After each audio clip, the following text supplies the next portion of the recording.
Hey everyone, Tesla Tom here. So during times of stress, your body will respond in one of three ways. You'll either fight, you either flight or flee, or you have a fright. So fight, flight, or fright. And that's the body's way of responding to things in times of stress. So I guess we're living in interesting times at the moment. Needless to say, there is, I guess some would say there's an emergency happening around the world with a certain pandemic taking over slowly across much of the first world. So I guess when I bought my Tesla, and you know, I'm naturally, I like to plan, right? That's kind of my personality. I make sure I cover most of my bases when I make a decision. And part of that planning is contingency planning. So plan for the worst, hope for the best.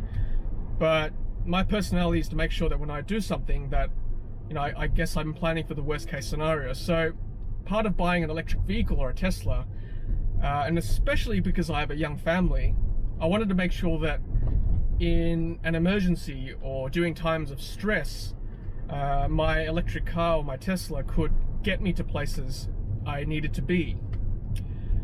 So part of that planning was to make sure that during an emergency, my car could cope with either a fight or a flight or a flee response. So fight or a flight response, basically. I could either bunker down with the car or it could take me to somewhere safer.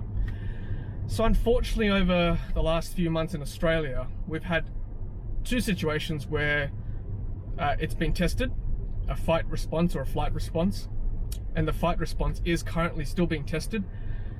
So, you know, over the summer in Australia, we've had bushfires, and I guess Sydney has had a few close calls, not as bad as some other areas, but, you know, certainly it comes to the back of your mind when the bushfires are at the doorstep of Sydney. Like, you know, will I be in a situation where I can flee easily to a safer port? And yes, I guess during that time, you know, having a Tesla in the house, sure, you know, I could top up my vehicle every night with electricity that either coming from the grid, or if there was a problem with the grid, then I have solar panels and a battery, and I could produce my own energy and certainly top up the car that way. So with that in mind, I knew that there was some security having electricity that I could put into the car if I needed to flee to the airport or drive somewhere else where the fires weren't, something like that. So there's that flight response taken care of. Currently, with what's happening around the world, I think the safest thing to do is to stay at home from a public health point of view and just from a safety point of view as much as you can. So having an electric vehicle, I guess, you know, I can produce my own electricity to fill up the car every night to make sure there's enough in the car to head out if I need to go to the shop to get stuff for the family, or help others in the neighborhood to get supplies for them or other family members who need that. And I guess limiting my need to go out by being able to charge my car or fuel my car at home. You know, you don't need to go to the petrol station for the fuel. That's one less opportunity to be outdoors as part of the public health message, to stay indoors as much as possible. And so I guess that's part of my planning, part of my thought process, that yes, the car is adequate for that response, for that fight response, to bunker down if needed, and, you know, to flight or to flee if necessary, because there'll be enough charge at any given time, having enough electricity in the car. And again, if, you know, should for some reason the borders are so shut that even cargo can't get through, even oil can't get through, then, you know, there is a chance that oil may be in short supply in Australia. I hope not. You know, I'm not being facetious here. I really prefer that not to happen, just for everyone's sake. You know, if there is a demand issue or a supply issue with oil, then, you know, then there is that security that electricity is available at home. But yeah, so like I said, I think these things through during, you know, when I purchase something like an electric vehicle, to make sure that's available. On the flip side, however, I want to present two sides of this argument. if the need were to arise to flee somewhere else quickly and you needed to top up quickly, then I guess you're relying on electric vehicle charging points at other places for that to be available to you.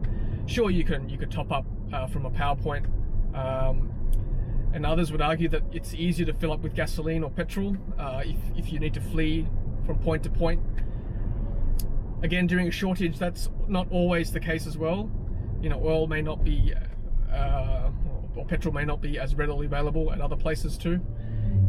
People ask me, if electricity is not available somewhere else, what will happen? Well, if electricity is not available widespread, then you'll be hard pressed to get petrol as well, because Bowsers, petrol pumps need electricity to work these days in modern petrol stations. So I guess, you know, in such a dire situation, then, you know, I think you'd be stressing both arguments, having either an electric or a petrol car, really. So yeah, but for the current situation we're in, where we're told to stay home as much as possible, then I guess I can cope with that. The electric car can cope with that, having the ability to charge at home using either the grid or renewables on my house if required, if it comes to that. Alright guys, well, let me know what you think about that. Tell me if my arguments are reasonable, if you've got other arguments for and against having electric vehicles in times of stress, in emergency situations. Then I'd like to hear from you in the comments section below. And just to push the public health message as well, guys, you know, I'm going to say it as well, to help things: wash your hands, social distancing is currently the recommendation, keep your gatherings low, stay at home as much as possible. Unfortunately, at this time, you know, we can't make contact with a lot of people that we'd like to. Things will change, unfortunately, for society as we know it, but we'll get through it. And I'll certainly try to make as much content as I can during this difficult situation that we're all facing around the world. Alright guys, take care of yourselves, and as always, happy charging.